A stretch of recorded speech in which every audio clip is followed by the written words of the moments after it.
Okay, Paul.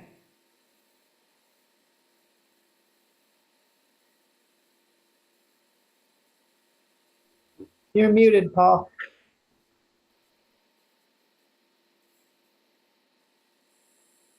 There, maybe I think I've got unmuted, and, Yes.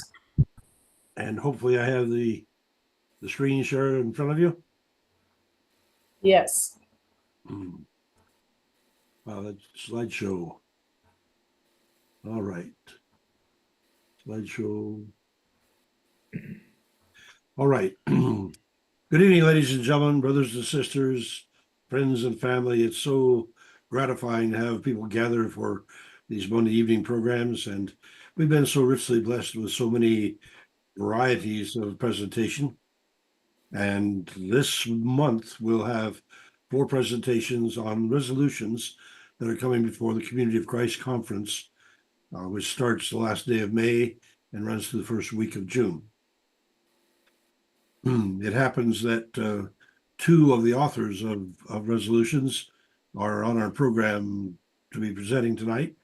And we'll have Wednesday and David sharing on a couple more nights, so that you'll get at least 8 of the resolutions, at least to some extent, sketched out, so you can see business that's going on in the Community of Christ and the efforts that members are making to try to influence the nature of our history. It is particularly gratifying to be able to reconnect with people, and I did get to reconnect with Bill Goodlock this week, although I haven't seen him here this evening. I thought he might be on with us, but I am missing some people. I haven't seen Frank Fry for a while, and so the idea that our friendships need the benefit of our continued contact. Any of you that have contact with people that have been on that might appreciate the chance to get contacted back, they would certainly be welcome. All right, the first picture this evening is of the auditorium in Independence, Missouri, with the conference in session. And we'll anticipate seeing very much like that starting on the end of May. In the second picture, the Independence Temple, and then on the right, the Peace Pavilion. No, not pavilion. It's the statue of the Girl of Peace that was established about 20 years ago, and that's the auditorium in the background. So, just in terms of the context, that is where we are. I'm going to proceed with the prayer, and then we'll invite Robert to introduce the first resolution and speakers, and then we'll follow that up with that'll be G7 and G8. So please pray with us. We bow this evening, O Lord of all, to consider legislation coming before delegates to one of the many churches advocating you are the Christ, the Anointed One, the resurrected, the answer to our concern about death. And we share a series of issues in this forum where the Book of Mormon provides commonality. The community of Christ gains focus here, and every one of us shares appreciation that you provide us breath. We will share concerns over finance, over the nature of Scripture, what should we hold sacred, over our inclination toward excess. And we ask your interest in our presenters, our participants, our efforts to communicate, and we appeal to you to bless. For we know our narrow interests often keep us from appreciating your ways, and we surmise they also limit our efficacy to our earthbound days. Yet we understand from the prophets that we are called to hear the voice from beyond, to reason together in love that truth can prevail. And so we're listening carefully for its triumphant sound. So let the words of our mouths and the meditations of our hearts be acceptable in thy sight, O Lord, our God and our Redeemer. And as we attempt to ascertain your call for us in our varied states as engineers, planners, missionaries, caretakers, and dreamers. We ask that you help us reason together in love. Help us to feel the touch of your Spirit, the gentle breeze of your holy breath, to cope with life, to experiment with peace, to keep your purposes in us in mind, and to appreciate that life does not end with mortal death. Because you came for us, care for us, call us by name, and invite us to share your marvelous eternity, we pray in the name of Jesus. Amen. Okay, Robert? Okay, I would like to introduce the parties involved with the G7 resolution entitled Universal Authority Not Given by Church Membership, which is talking about the issue of common consent in the church and how it's being implemented. The other two people are Evelyn Dustin and Kent Levan, who have been serving as Mission Center presidents for the last, co-presidents for the last 3 plus, going on 4 years, I guess. So they were, so I must confess that I wrote the resolution. I never envisioned that I would have done something like that, because I see myself as being a relatively quiet person and not a rabble rouser. But the main thing you have to understand in order to know where this resolution came from is that it was triggered by the sale of the historic properties, the sudden sale that we did not know about until a day after it occurred. And yet it talks about things that had been growing for decades in terms of concerns about changes in the theology and leadership of the church.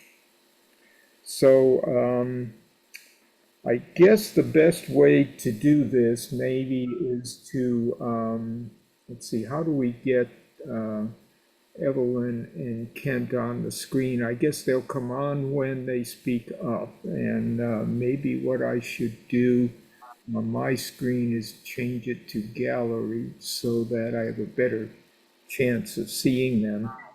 They are both visible to us if we have it on gallery. What's that? I say they are both visible. Okay, good. So Kent and Evelyn did a Project Zion podcast talking about both G6 and G7.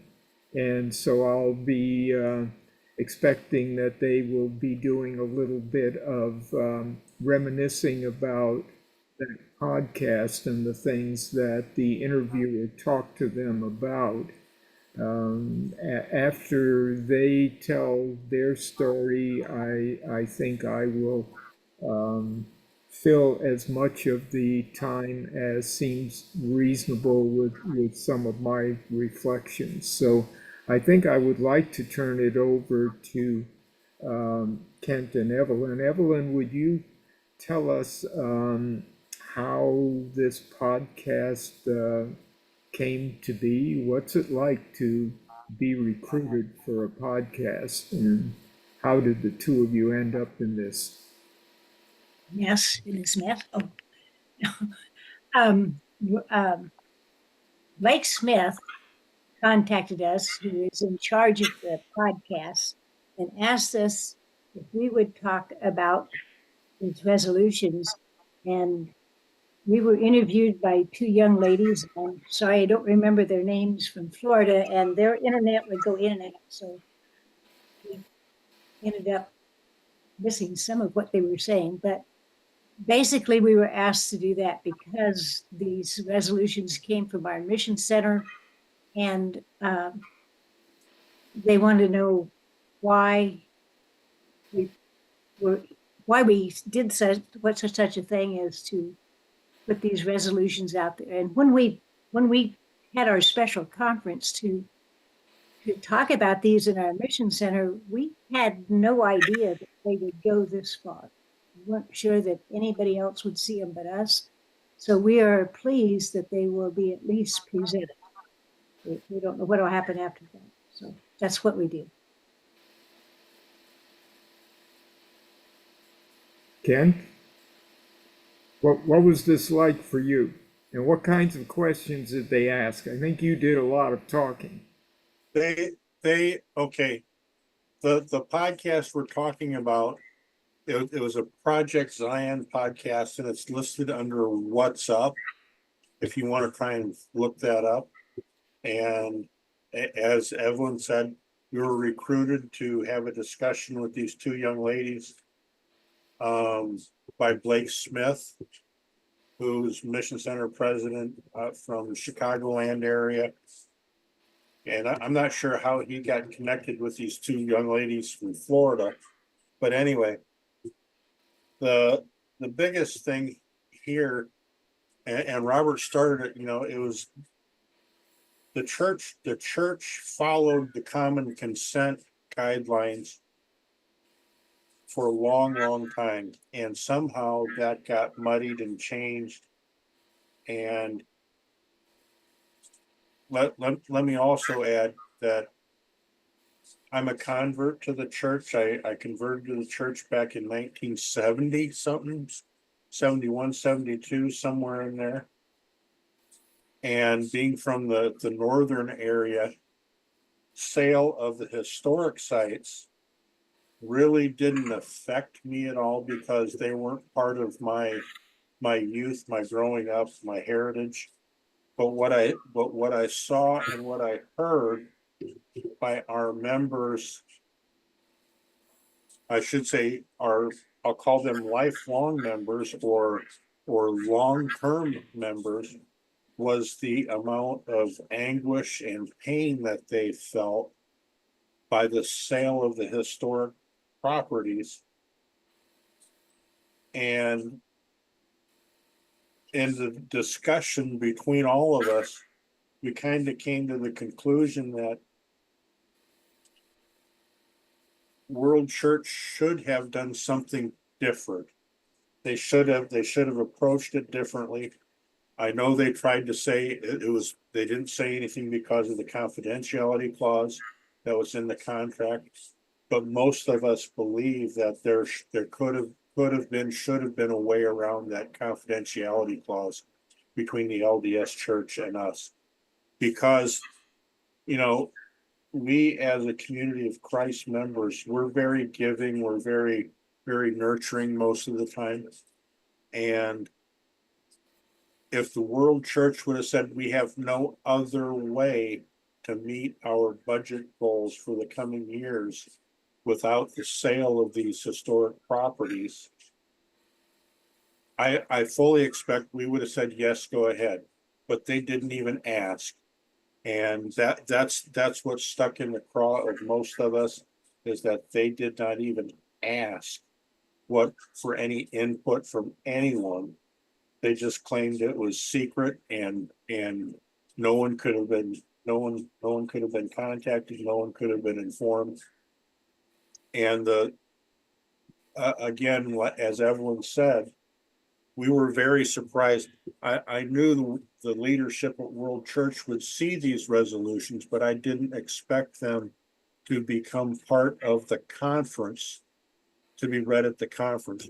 Our thought, our goal is we need to speak up. We need to say something to the church leadership that they should have done something different than what they did.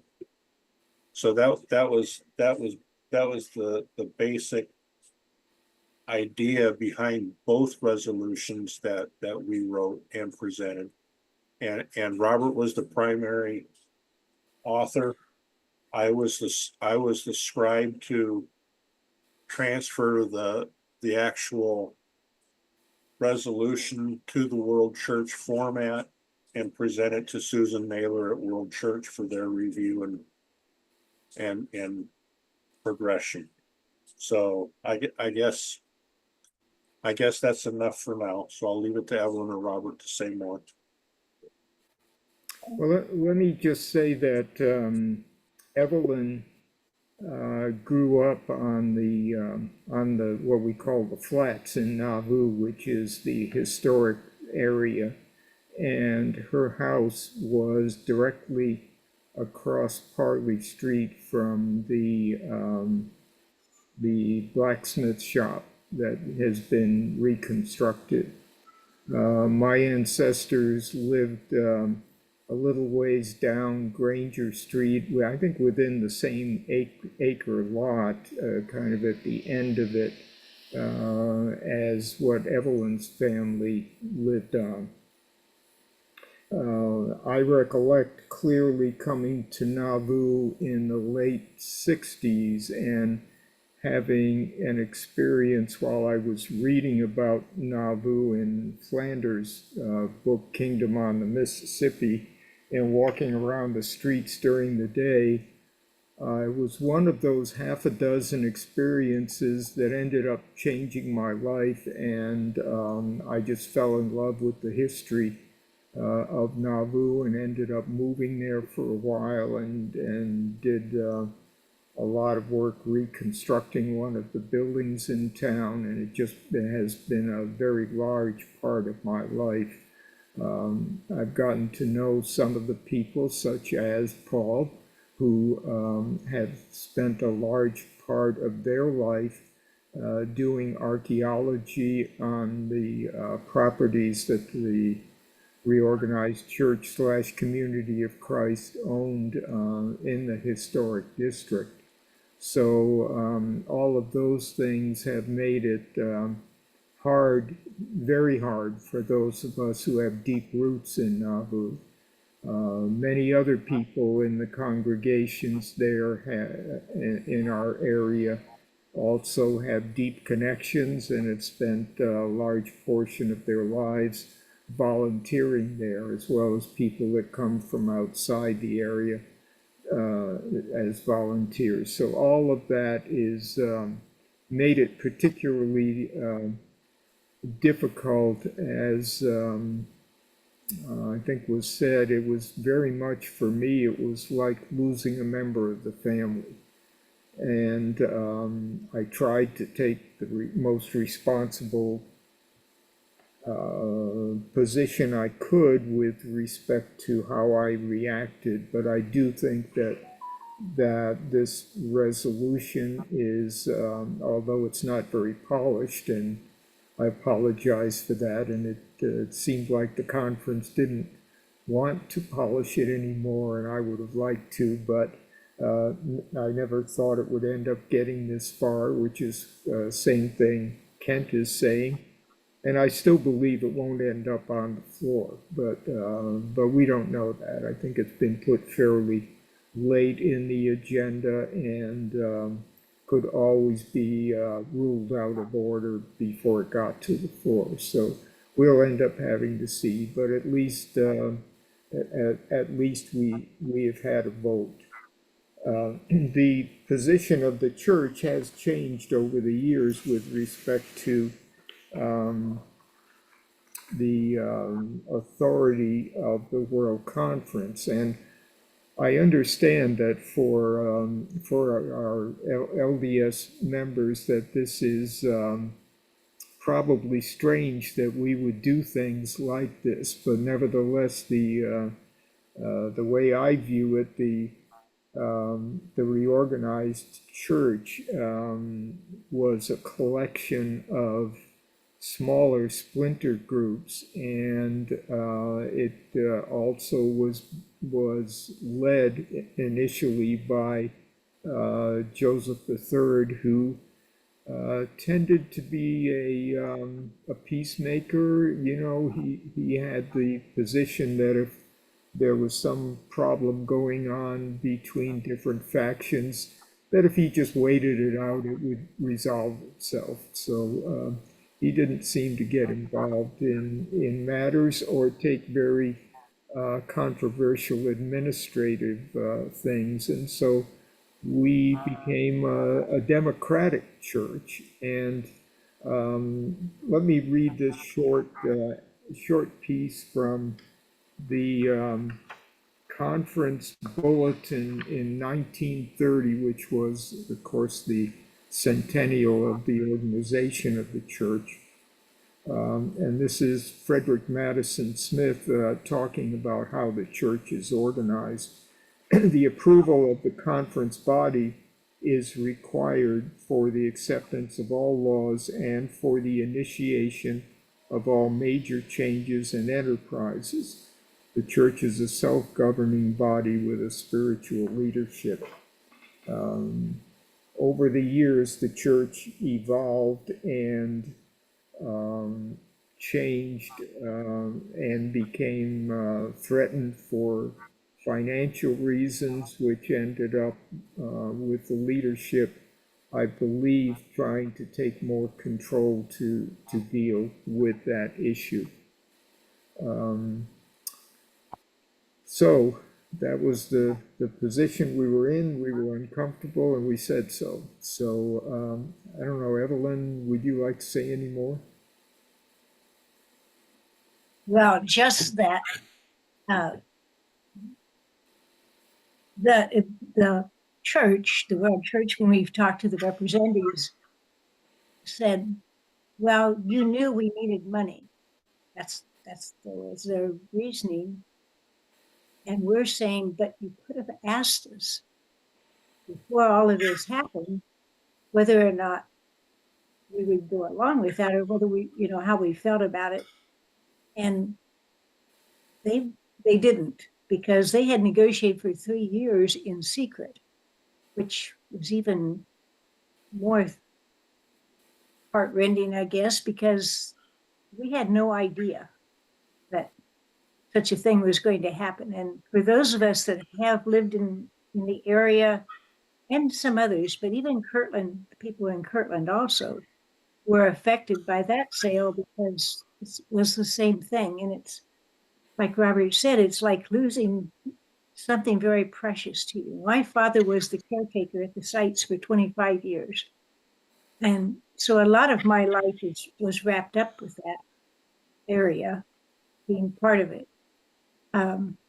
So basically what we're doing, what Robert said and what Kenna says, we want to draw the attention of the church leaders to the fact that we should have some say in things like this. They should at least ask and let us help make a decision, rather than just take it out of our hands and say, this is what we're going to do. So that's kind of where I'm coming from anyway.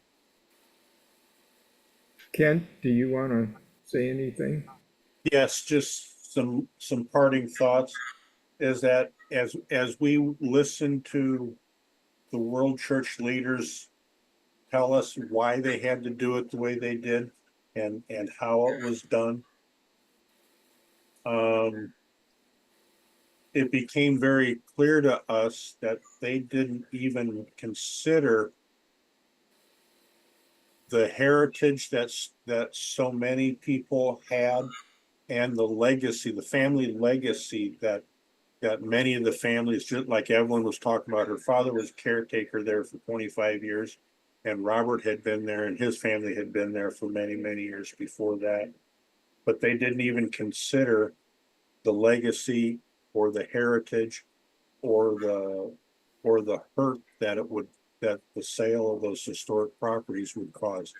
And that was the driving force behind us saying, that's not right. We need to tell you, you need to consider something else for the next time. So with that, I'm done. Yeah, go ahead. I'd like to add that the other thing that it did was take away our opportunity to tell our story. And we don't have that opportunity now to share with people our story. And that bothers me a lot, and I don't know where we can remedy that, although we're working on some things. But it's like can't talk anymore about it. That's not true, but it seems that. Robert, do you have a copy of the resolution? We've had a request to see the text. Yes, I saw that, and it would take me a little bit of dead time here to get it into screen share, but it was attached to the announcement of this evening's program. So the announcement had both uh, resolutions that are being presented attached. Okay. Ron says, thank you. Okay, and just one last remark, and that is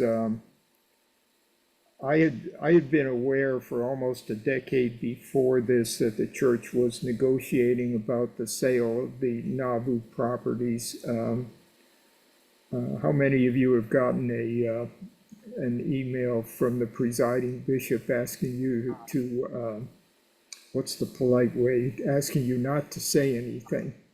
And I abided by that, but I was totally flabbergasted and destroyed about the sale of the Kirtland Temple. My great-great-grandfather helped build it. It was always important in our family, and it was as distressing or more so in its own way than what happened in Nauvoo. So, Paul, would you like to take over the second segment, and then we can go to the comments and discussion? Okay. All right, I put the slide share back on, and I want to talk about G8, which is a proposal for a bicentennial edition of the Doctrine and Covenants. Before I get into that, though, I would like to comment because I invested 25 summers on the project at Nauvoo, and what these folks have said, I have felt deeply. And when I got the phone call from Kai to tell me in March a year ago that my archaeology project had been canceled, it was devastating. I mean, you invest a major chunk of your life in a project and then to suddenly have it sold out from under you, and knowing very well that the LDS proclivity toward using the history for proselytizing, not particularly interested in going back to the mammoth hunters that we'd found there, the bison hunters we found there, the first pottery in the Midwest that we found there, even the Sac and the Fox evidences that we found there. There's so many of the things that we have dug up that are no longer, as I understand it, being shared in the story. And so it is a matter of disappointment to lose a member of the family like this. But now back to the Doctrine and Covenants comparisons. The story of the request for a bicentennial Doctrine and Covenants comes largely out of the last conference, and I'll get to that momentarily. But let me just give a bit of background on comparing the Doctrine and Covenants between the LDS and the Community of Christ. The LDS Doctrine and Covenants has 138 sections, has 2 official declarations. The last entry was 1981. The 1876 edition struck the section 101, which had been there since 1835 on monogamy, and that in 1876 was replaced by section 132 as offering polygamy as the standard.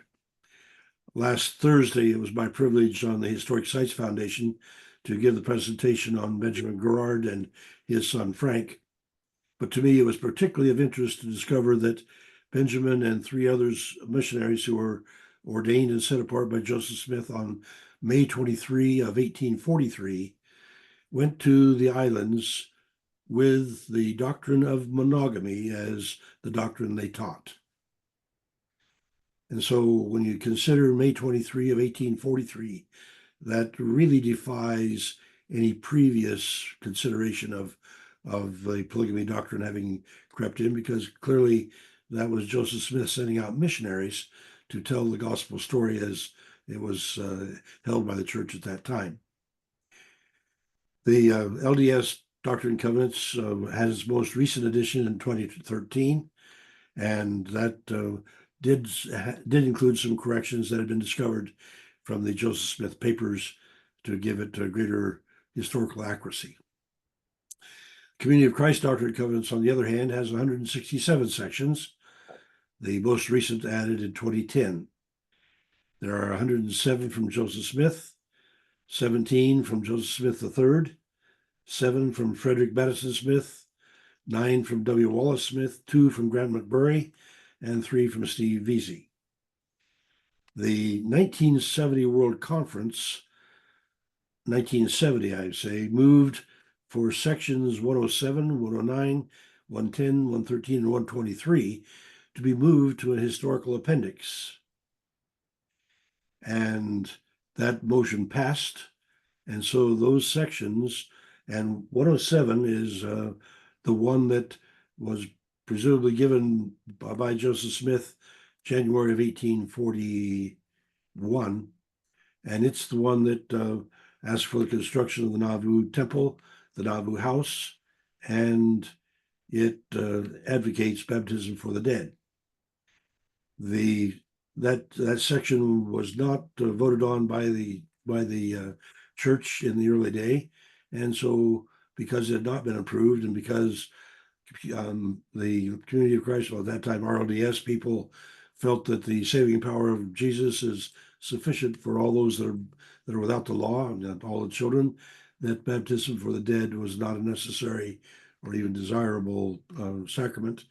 And so this section was moved into the appendix. The irony of it is that 20 years later, that appendix got removed by action of the conference. And so those sections have turned into empty spots in the Community of Christ Doctrine and Covenants. Now, there are sections 90, 108A, 109, 10, 11, 12, and 13, and 123 are all letters, reports, statements, not revelations. And of those, I would call attention to section 112, which to me is rather offensive. It's 134 in the LDS Doctrine and Covenants, I believe. But that is a document from 1835 that says we do not believe it right to interfere with bond servants. In other words, we think it's okay for governments that want to enslave people. And that, while it may have been appropriate for the church in 1835, I think it's no longer appropriate. And so that's one, if it had been removed, I would not have been fussing about it, but it's still there. And it's one that therefore needs some explanation in my view. So the nature of the proposal that we have, let me get the slide here and move that one. 2 years ago in the World Conference, we had a question raised about section 116, and I've got the text there for you. You'll see the bold part says, "It's expedient in me that you ordain priests unto me of every race, who receive the teachings of my law and become heirs according to the promise." And that's followed up by the comment, "Be not hasty in ordaining men of the Negro race to offices in my church." Well, because that Negro word is in there, and that's no longer a popular, appropriate word by which to identify African American people. Therefore, this resolution came to drop this section out of the Doctrine and Covenants. He got referred to the First Presidency, and First Presidency has written a nice explanation to explain. But it is interesting that if you look at the third row from the bottom, the last paragraph says, "All are not acceptable to me as servants. Nevertheless, I will that all may be saved, but every man in his own order. And there are some who are chosen instruments to be ministered to their own race." The Doctrine and Covenants as we have had it then includes, "Be ye content, I the Lord have spoken it," in that paragraph. in the original document, the research by Locke Mackay has shown that last line, "Be ye content, I the Lord have spoken it," is a separate line from that last paragraph, and therefore refers to the whole document, not just to the last statement. And so the First Presidency has explained that in the modified approach, and it is interesting, I think, to note that where this one said, "Be not hasty in ordaining men of the Negro race," when Section 156 came in 19 from Brother Smith, it advocated the ordination of women, but it said, "Nevertheless, in the ordaining of women to the priesthood, let this be done with all deliberateness." In other words, be careful, be not hasty. Same kind of phraseology, just slightly different words.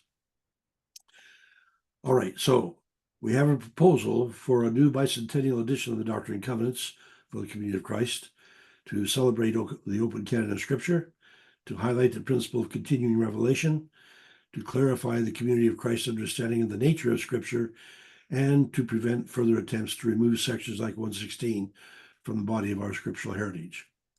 And so we ask the First Presidency to consider publishing a bicentennial edition of the Doctrine and Covenants with expanded historical and cultural preludes to sections which merit special attention.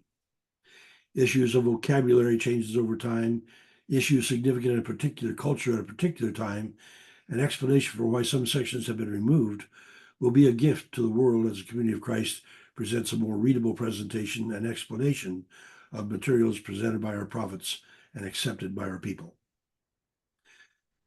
Resolution 1215 of 1990 was the one that removed the historical appendix containing the sections, which had been there by conference action. And then we also had a resolution in 73 that said anything in the appendix must come before the President and conference before being placed back in the body of the Doctrine and Covenants. And so we have a tendency to stack a bit of bureaucracy on top of ourselves. All right. With the section 116 clarification, I'm going to go on that. The fact is that the church has published a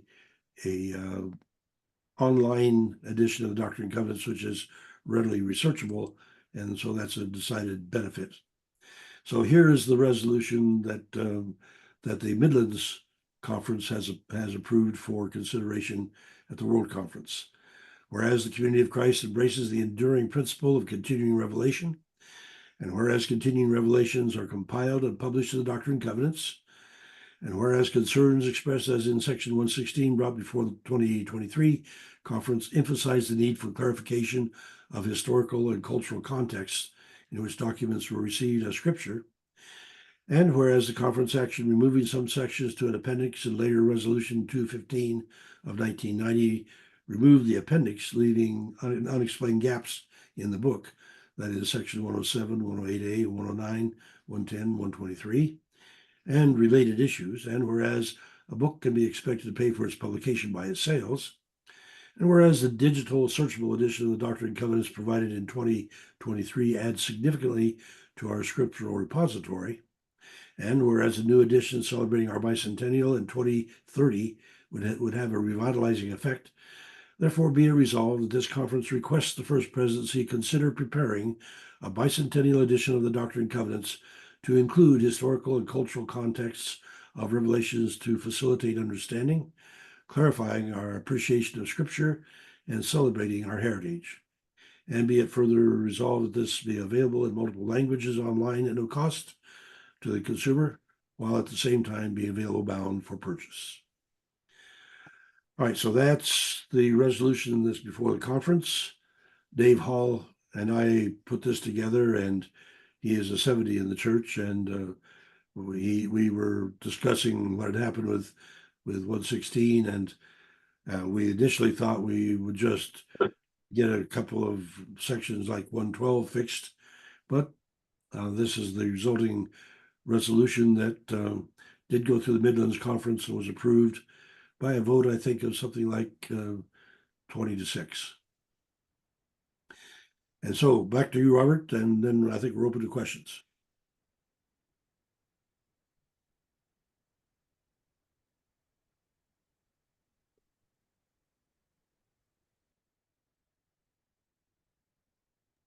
Robert, you're muted. That's my line. Yeah. So here is the actual resolution, which says nothing about the sale of the historic property.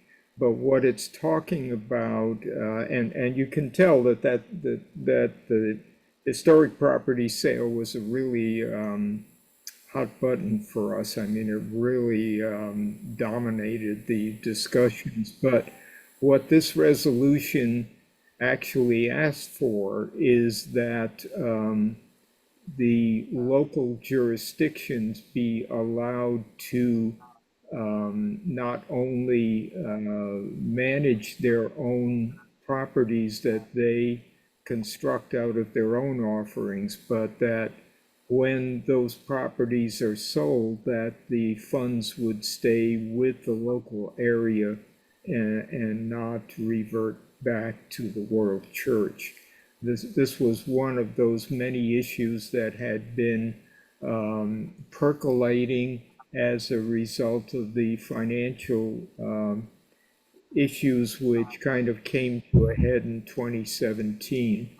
And so this, along with continuing aggressive attempts to raise money in various ways, were having quite an impact upon the church, and then culminated in the sale of the historic properties. I hope that helps. So, Deb, would you like to moderate the questions? Okay. Questions are now open. If you want to go down to your reactions and raise your hand, or Robert, are you going to continue to share the screen, or can we take that off? I can Okay. do that. What happened? You want me to? Now let me stop share and start it over again. Yeah, there you go. Okay, so whoops.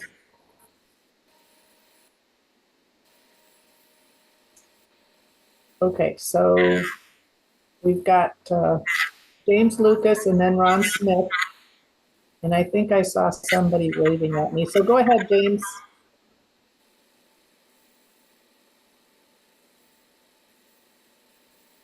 Oops. Are you on? There we Yeah. go. Okay. Well, first of all, just briefly, I've mentioned this before, but my first acquaintance with what was then the reorganized church came when my family made a church history vacation trip across the United States from New York to Utah, and included extensive stops in Nauvoo, Cortland, Nauvoo, and Independence. And that was when I first made the acquaintance of what was then the reorganized church. And I've been intrigued and fascinated and felt a real connection with what's now the Community of Christ Church ever since then. And so there are great big issues with the sale of all these properties, but one of the things that I think is a loss with that is that, other than independence, there now will be less occasion for those of us in the Church of Jesus Christ of Latter-day Saints to make acquaintance with our cousins in the Community of Christ. So that's just, and so if in addition to all of the sentiments which you all have expressed, which I'm completely sympathetic with, I would note that that's also another downside, if you will, from my personal point of view, with this large transfer of properties. My question is this, and I hope this doesn't sound too snarky. I mean, it's certainly not intended as such, but what's left to sell? I mean, I mean, I understand the import of the resolution. I understand the motivations, very sympathetic toward the sentiments, but I, other than the properties on the temple lot in Independence, at least as far as selling stuff to the Church of Jesus Christ of Latter-day Saints, I'm not sure that there's, I mean, I'd be curious to know if there's anything left that the Community of Christ owns that, they could sell to the LDS Church for large, sums of money. No, I think they threw in everything this time, and so you're right. The temple lot is probably the only thing I can think of. There are two or three Sorry. historic. Hello? There are two or three historic properties in Plano where the reorganized church had its headquarters and Joseph III lived, and of course the sites in Lamoni, and but they're all reorganized sites. So no, I think there's basically nothing left. Let me add to that, though. The church has quite a number of campgrounds, retreat sites for around the world, and that would be the other kind of thing that, other than the LDS, would be interested, because other people's won't be able to use those campsites too. But I think Robert is quite correct that fundamentally, for a couple $100 million, the LDS Church got everything they wanted. Okay. Oh, I may have some more questions, but I'll pass to the others for now. Okay, thanks, James. Ron Smith, and then we're going to go with Jerry Moggs. So go ahead, Ron. Okay, I don't really have a question, but as I was listening to you, Robert, and some of the others, I really heard the pain that was there, and I guided at Nauvoo and for a couple of years and was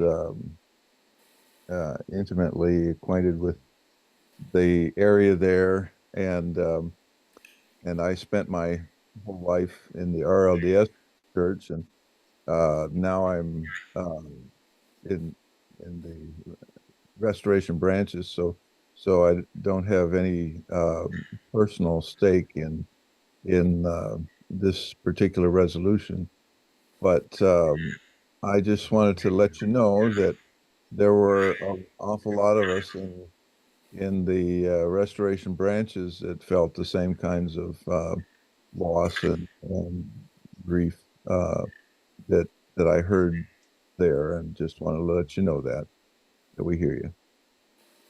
Thank you. Thanks, Ron.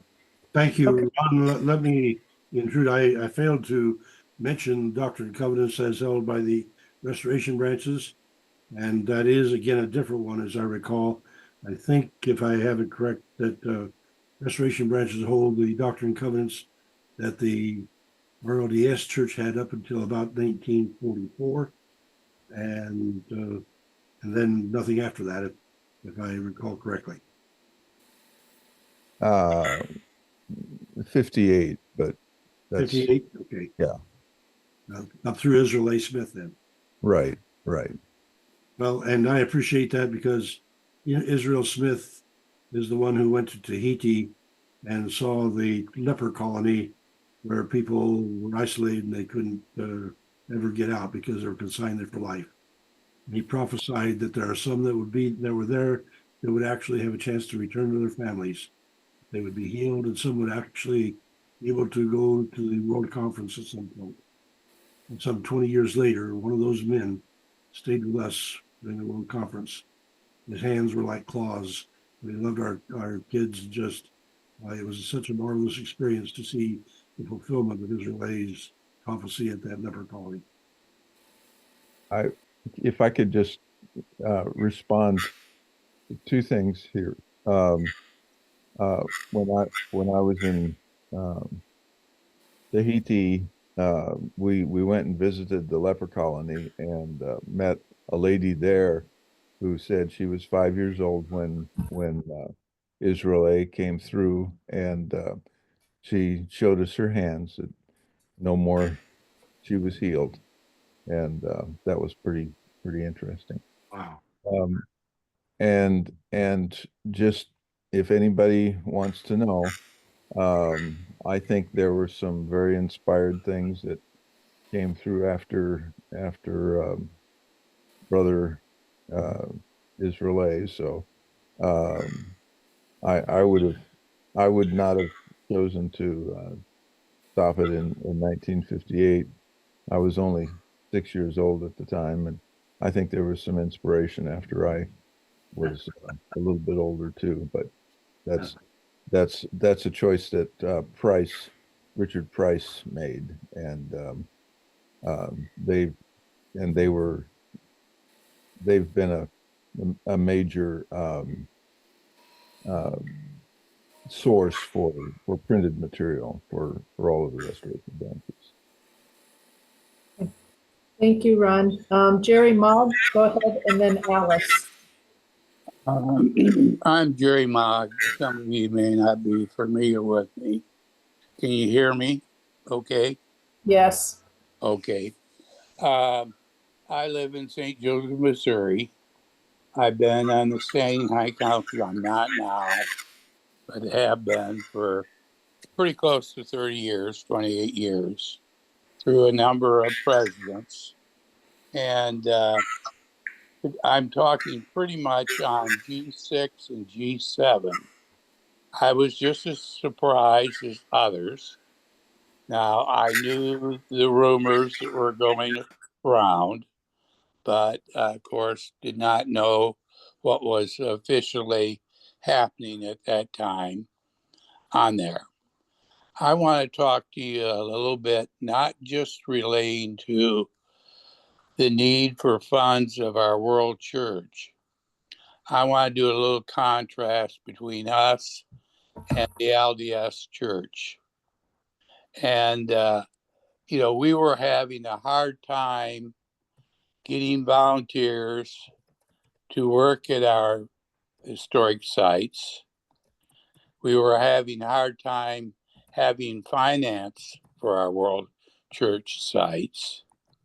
And we definitely didn't have the funds to do the maintenance the way we wanted. By the way, I was one of the principal, not the principal, but one of the people who built the visitor center, or did a very significant contribution for our visitor center at Kirtland. Was one of my last things that I did. Now, contrast that with I'm a part of a trails organization, and we positioned ourselves this summer to have a symposium 1 block off of Salt Lake City. And it was my first time being in Salt Lake City. And their Temple Square, which is really a big square with all their official buildings on much more than a block.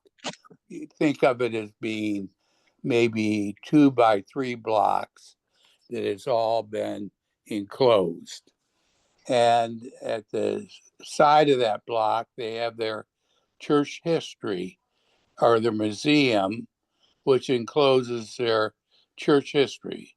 So I had an opportunity to reflect on that way before a lot of my involvement with John Whitmer and working side by side with people from the LDS Church or the Restoration Church or whoever was involved.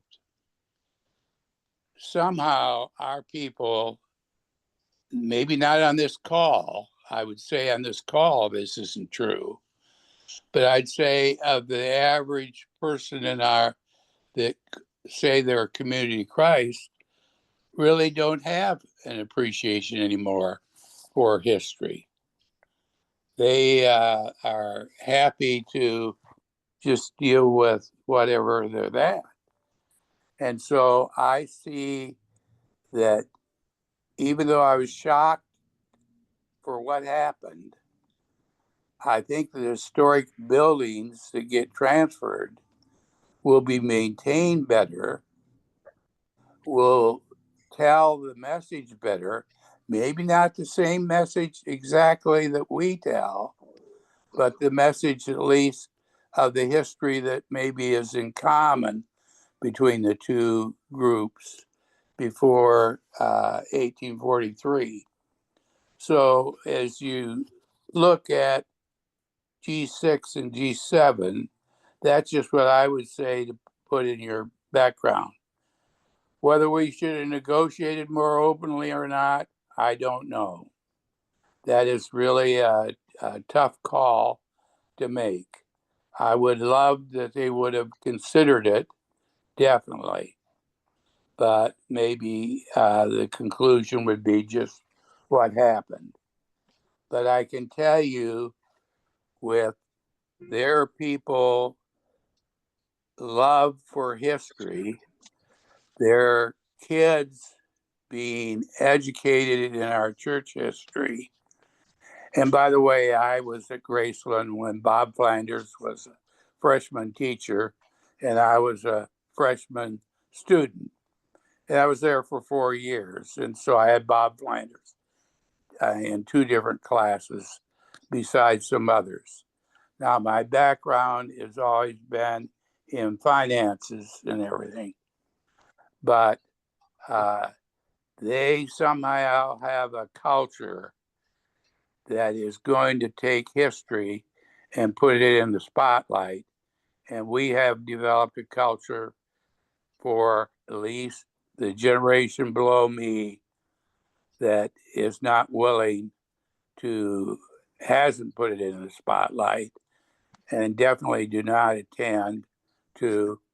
And then globally, as more and more of our members are outside of continental USA, this isn't quite the, they don't have the attachment that I have.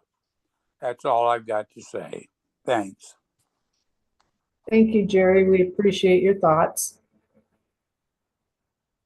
Paul or Robert, did you want to add anything to that?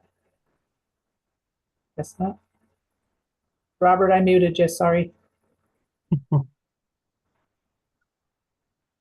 You're still muted.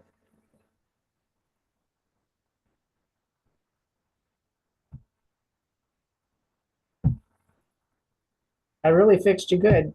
I'm asking you to unmute. You did, yeah. There you go.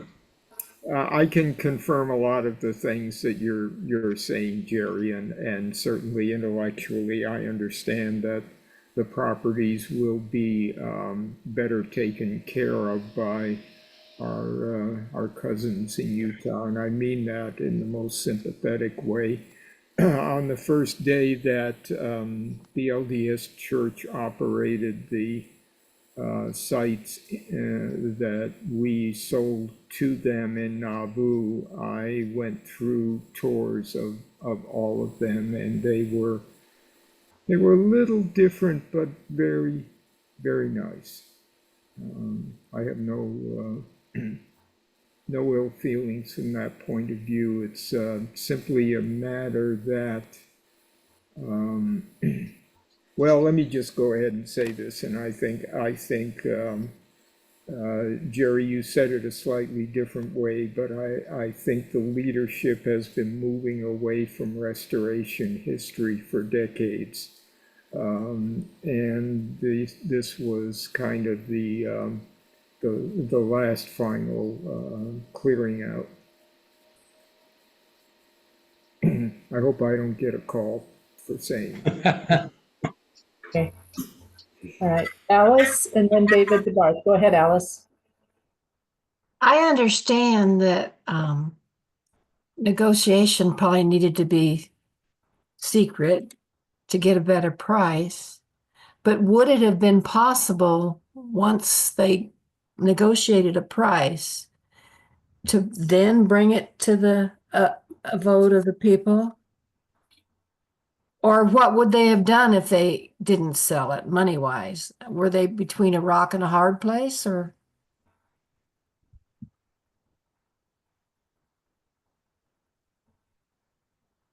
Who wants to answer that one?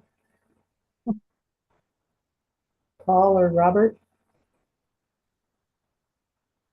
Well, I guess you choose what's important. And if common consent was important, if the membership's interest in it was important, it would have been above board and not in secret. Can I jump in on that? Sure, Rick, go ahead.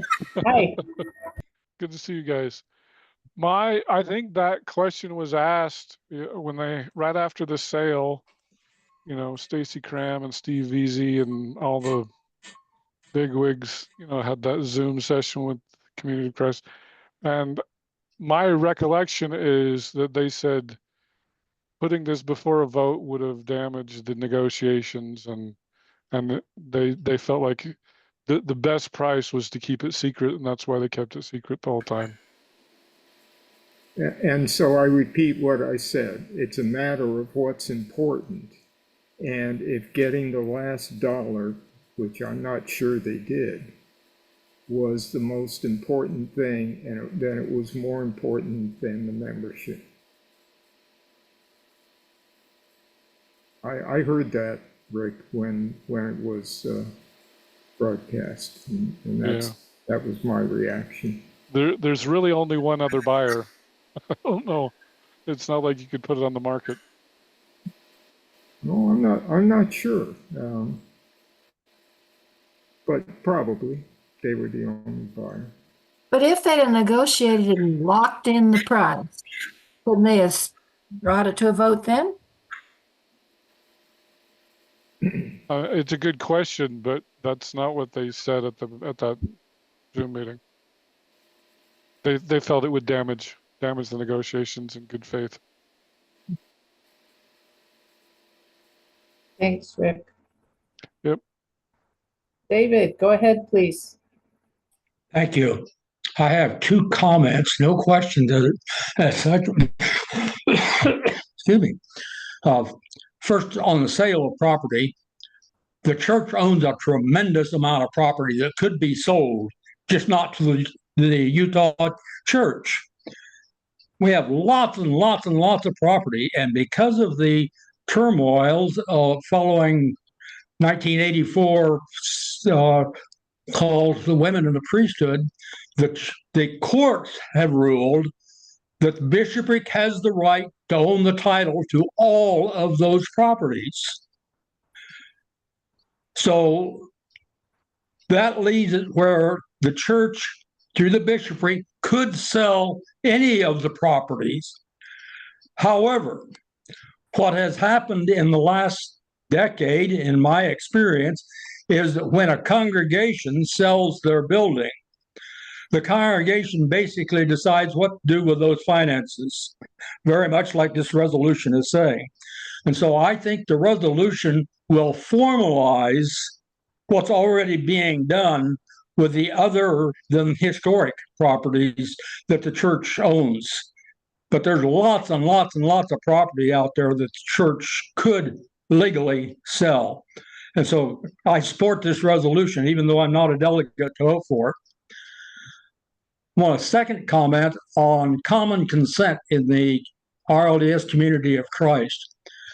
Since I've been a member for 80 years now,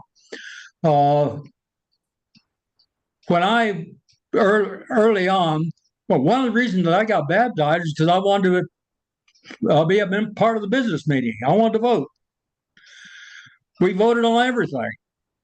We elected church school director, every officer in the church. We elected pastors. Today, the church has moved to a position where we sustain almost everyone. I suspect that those of you who are currently leading mission centers were sustained. You were not elected. So we have moved as a church to away from the election kind of process for common consent. And I, one hand, kind of sorry to see that go, and on the other hand, recognize that well, we get things done more efficiently and more effectively, usually by having a pastor, for example, designate who they would like to have as their supporting team and have that sustained by the congregation rather than electing a supporting team to go with the pastor. So the church has been moving toward a less democratic, in my opinion, position for many, many, many years. Thank you. Thanks, David. Hey, Terry Walker, go ahead, and then Blair. Okay, I just want to agree with a lot of you that I'm sympathize with those of you in the community of Christ that the church sold your history. I'm very sympathetic to that. I always thought it was kind of neat in Nauvoo that people would go to community of Christ sites and get their story and come to our sites and get our story. I thought that was good. And I think the high percentage of my church doesn't agree with that, but I agree with that. It's like parochial schools. I'm not against parochial schools because I think they give some kind of balance to public schools. One thing I cannot stand, though, is charter schools that take public money to become private schools. That's just flat out wrong. The gospel according to Terry Walker. But anyway, I'm very sympathetic to those of what. I want the gospel according to Terry Walker to get published. Anyway, I'm very sympathetic to you guys who have lost that part of your history. I think it's I will say it's not fair, but I didn't have a vote, so that's the way it goes. Thanks, Terry. Appreciate that. Blair, go ahead. Hi, Hi. I've been a church member for 83 years. Baptized when I was 8. And I was a guide at Nauvoo back in the days when they actually paid the guides. I got $75 a month for 3 months of summer guiding for 3 years, 3 consecutive years in the 1950s. That didn't go very far, that $75. It was almost like a free guide or volunteer guide. I was very devastated by the sale of the properties, and I agree that it should have been before the people. I'm glad to see that resolution on the board there. I also, in my time at Nauvoo, studied all those different revelations or documents that were removed, and I was attending a conference where it was decided to move those to an appendix. And I thought at the time, well, at least we're holding on to the content there. And I agreed with the reasons why the church did not want to hold on to those revelations or those documents that were removed. They were not revelations, none of them. There were letters, and they supported doctrines which I believe are not of God. But I'm very glad that the Doctrine and Covenants Centennial or Bicentennial edition is coming out. I like the concept. We have differences. Let's explore those differences, but do not try to deny them, because I believe the differences between the LDS and our LDS are considerable and significant, and I believe that they are doctrines that the doctrines of the later years of under Grant McMurray and Steve Veazey, and they are of God. I have studied those revelations. I have found chiasms in them that we did not know about, that the authors did not know about. I see the hand of God moving, and I don't know how, but I have the faith that something is going to bridge the gap between the LDS and the RLDS factions. Something's going to bring together as we get into what I believe are the last days. And I don't know how God's going to do that. But I think that there are things that are in the wind that we don't know about that are going on that are being led by God. He is going to bring people together. It is not a doctrine of separation. Denominations are made by men, not by God. We break apart because we choose to emphasize differences rather than similarities, commonalities. And I believe that things are moving in a direction that will help to establish Zion, and that we're all going to be a part of it. I haven't got much more to say about that, but I am finishing up, getting close to having a recording of a demonstration of the characters transcript. Last year, I gave 2 months of lessons on it, and I was dissatisfied with it. But I hope that I have a knock your eyes out demonstration of how that character's transcript is going to play out in the last days. And I want to tell you, Paul,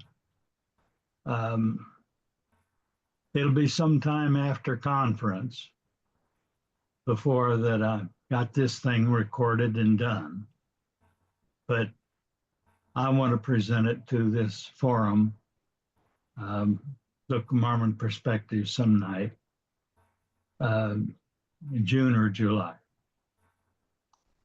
Thank you. I agree with those resolutions, and I hope they all pass.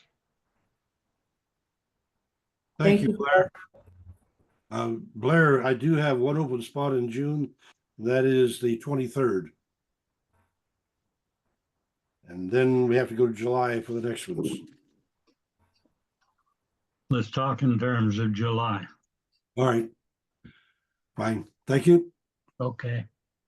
Okay, James, go ahead, please. Yeah, so this is a question on Paul's Doctrine and Covenants resolution.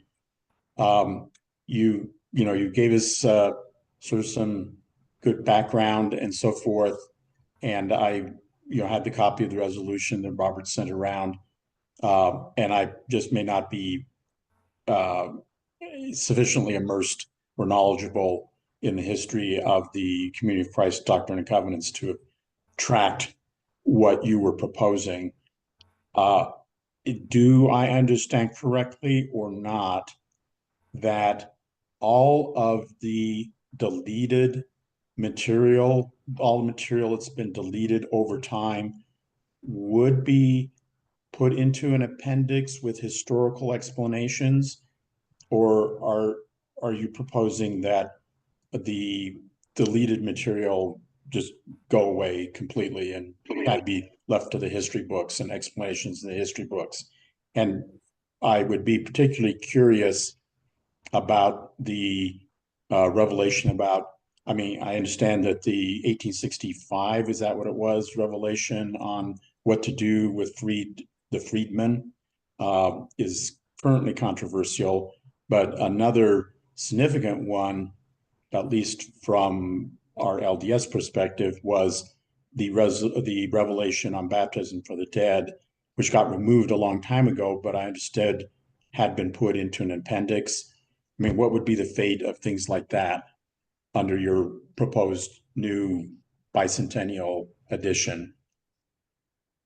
Thank you for the question, James. It is not determined, but the request is of the First Presidency to address this matter.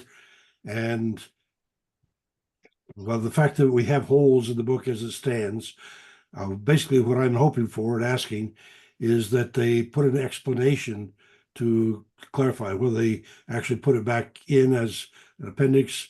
That would be an option, but at least to provide an explanation for why that document is no longer there. I think in the process to clarify the nature of our perception of modern revelation, that it is an ongoing process, and so that's why we have new revelations coming. And I find, for example, in section 162, we have this, to me, beautiful statement that says, "Reason together in love, and the spirit of truth will prevail." To me, that's a powerful restatement of the Golden Rule.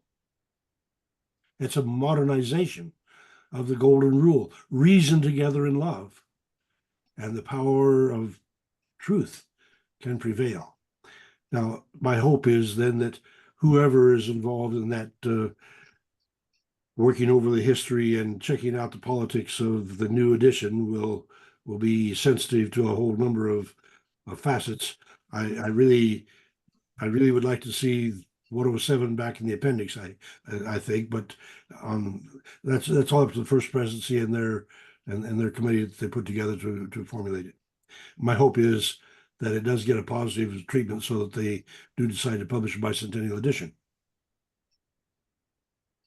Okay, thank you. Now, I'm just going to make a request, and then I'll pass the baton.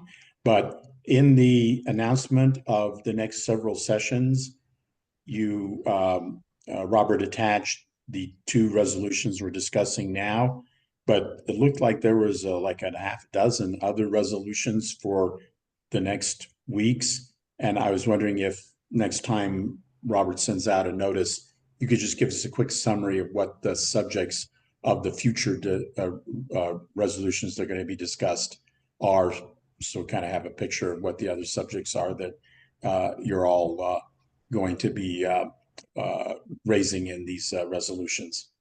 Very good. I think Robert heard that. Okay. All right. Thank you. Thanks, James. Wednesday, go ahead, please. Oops, you're muted, hon. It's more of a comment based off of what James just said, and Paul was commenting on about the bicentennial edition and what the news section. So, as you may know, I had a lot to say about 116 that year, and I wrote a paper about it. And I've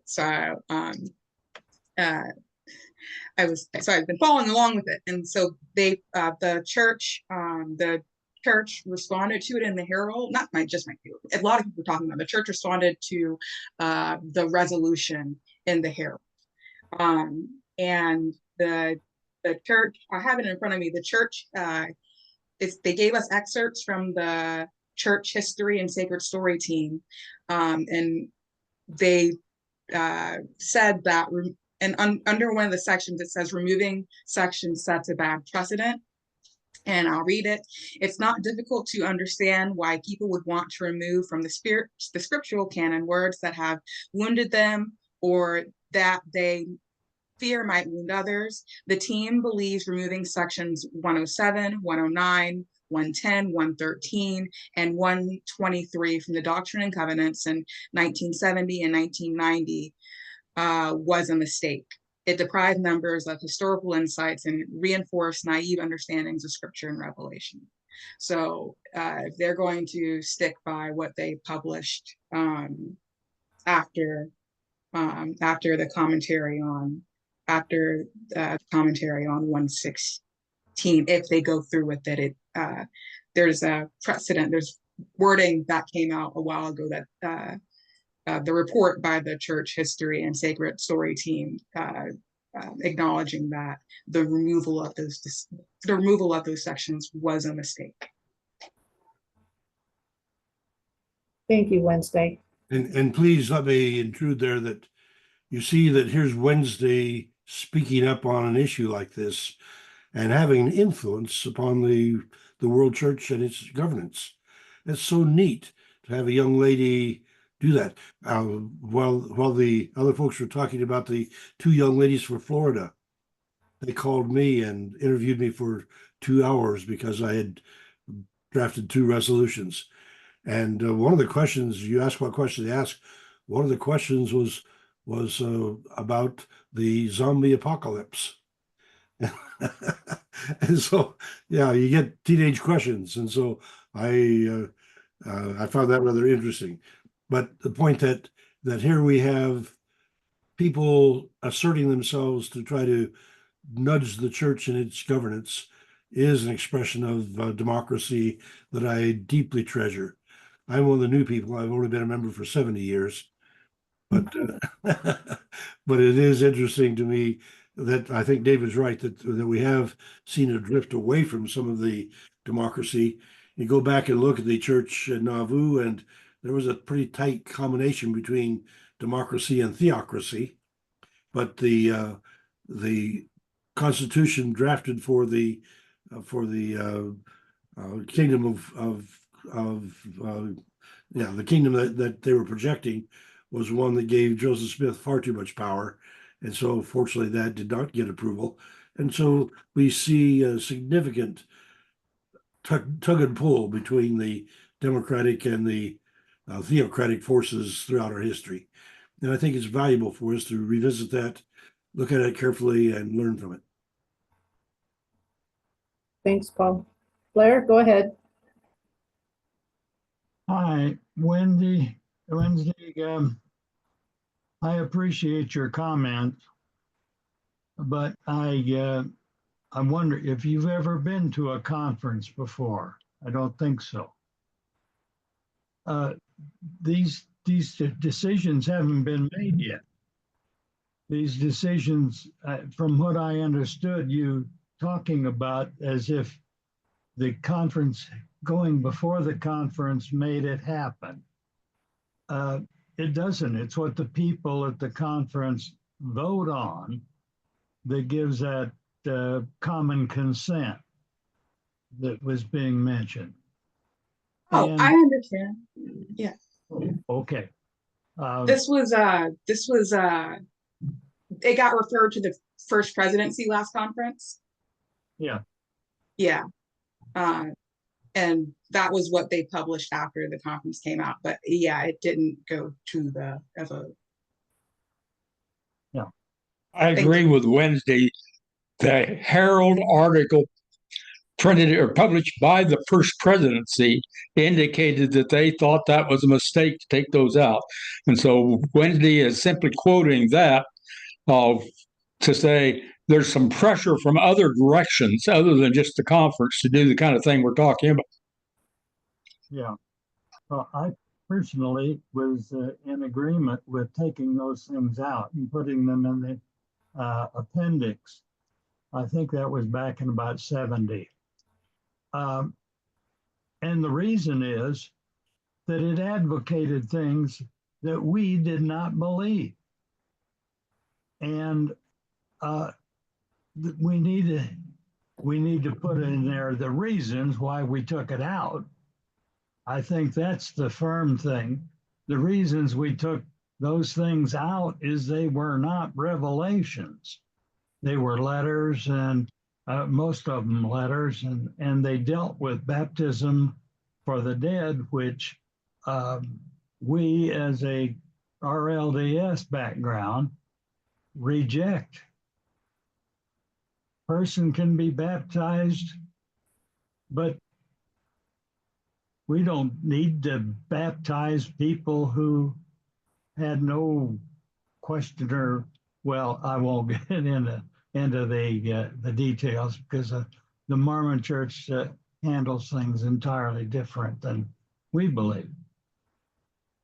But I think we should face history, not try to deny it, but face it.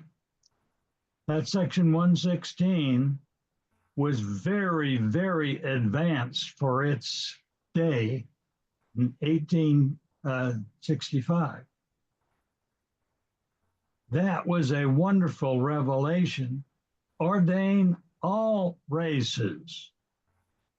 And we should not kind of take that out just because somebody had the word Negro in there. And the word Negro was for a long time the word to use. Not the N word, but the word Negro was the word to use to be politically correct. Now that's changed, but just because society changes does not change facts. And we should face facts. We should acknowledge the problems and explain why we did it. And I think that's what Paul is trying to get done with that revelation, with that resolution. And let me add to that, Blair. I also voted in favor in 1970, in favor of moving those documents to the appendix. And one of the key reasons for me to want to move 107 about baptism for the dead to the appendix was the Book of Mormon is so clear at saying that the saving power of Jesus is sufficient for all those who are without the law, and especially for little children. And baptizing for them is of no value. So to me, the Book of Mormon trumps that idea to the point that it, oh, I'm sorry to use that word, but uses that idea. To me, the Book of Mormon is clear there and should be followed. And so I recognize that Joseph Smith had that experience with his older brother dying and was interested, curious about that, received insight that he thought perhaps should guide the church. I think he, again, was mistaken. But again, I've dug up quite a lot of things that make me think that Joseph Smith was mistaken. That doesn't make him less of a prophet, in my view, for I see him as being definitely a prophet of God, but I see him as a human being who made some really sad mistakes. He certainly did. Just a good illustration of words that change their meaning. How recently would the word Trump have not been anything to be bothered about? Nice catch, James. Okay. Terry, go ahead. And make sure you unmute. How's that? There you go. I don't mean to change the subject, but first of all, I hope that those resolutions pass for you guys, because to me they look like they make sense. The main thing I wanted to comment as is, to me, there's hope in Nauvoo that the Community of Christ RLDS old visitor center can be turned into a museum, because the current visitor center is very unmuseumy. And I don't know if the new one is going to be any better, tell you the truth. I'll find out this summer, I guess. But anyway, I've talked to Bob Smith about that. For those who don't know, he's the head of iDig Nauvoo. And Bob agrees with me that there's so many neat things that have been excavated by Paul in those properties that they deserve to be on display to tell the story of those people. And so I don't have any influence over anybody to do that, but I'll, always give my vote if that ever comes up to the church archaeologists and other people, because I think artifacts are important to tell the story of people. And that building is a great place to put that. Thank you, Terry. Yeah. Wow. Wow, that would be awesome. Unfortunately, most of those artifacts have been moved to Independence, but they could readily be moved back. And it was interesting that Ken Farnsworth and John Walthall, two of the leading archaeologists of Illinois, indicated that we had the best collection of 19th century artifacts in the state of Illinois.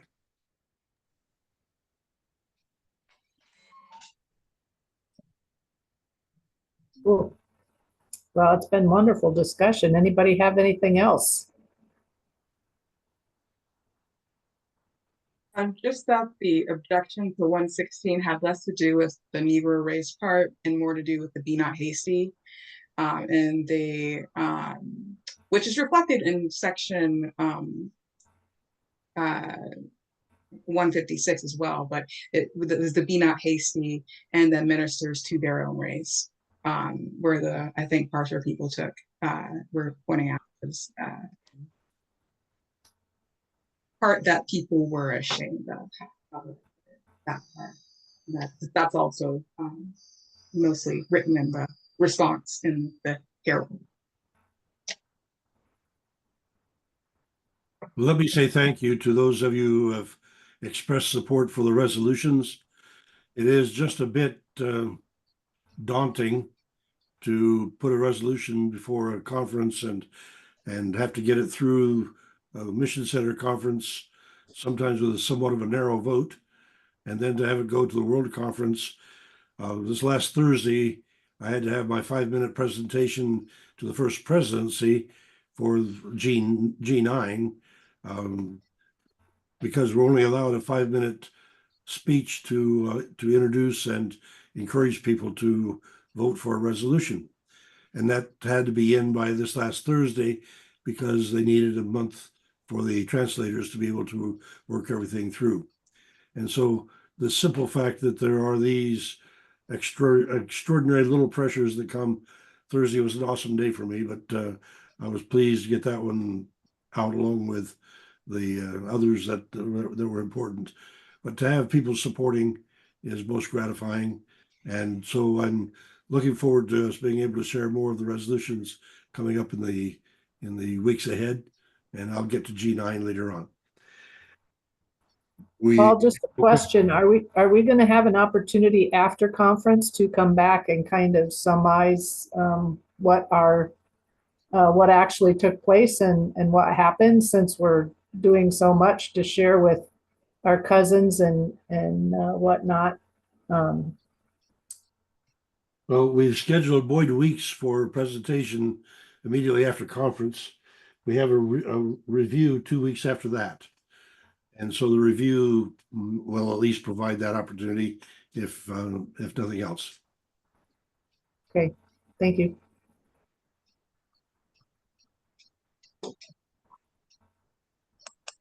Boyd says he's not in the Community of Christ, but he does like the resolutions that were discussed tonight. Well, thank you. It was a good discussion. Yes, I appreciate the dynamics of the discussion, and particularly for my little comment, being out of step with reality too. That's nice to be caught there. All right, let's conclude. I know that some of us have work tomorrow. Weave us together, weave us together, together in love. Weave us together, weave us together, together in love. We are many texters, we are many callers, each one different from the other, but we are entwined with one another in one great tapestry. Weave us together, weave us together in unity and love. Weave us together, weave us together in love. May you all be blessed. Thank you, Paul. Thank you. Thanks, everybody.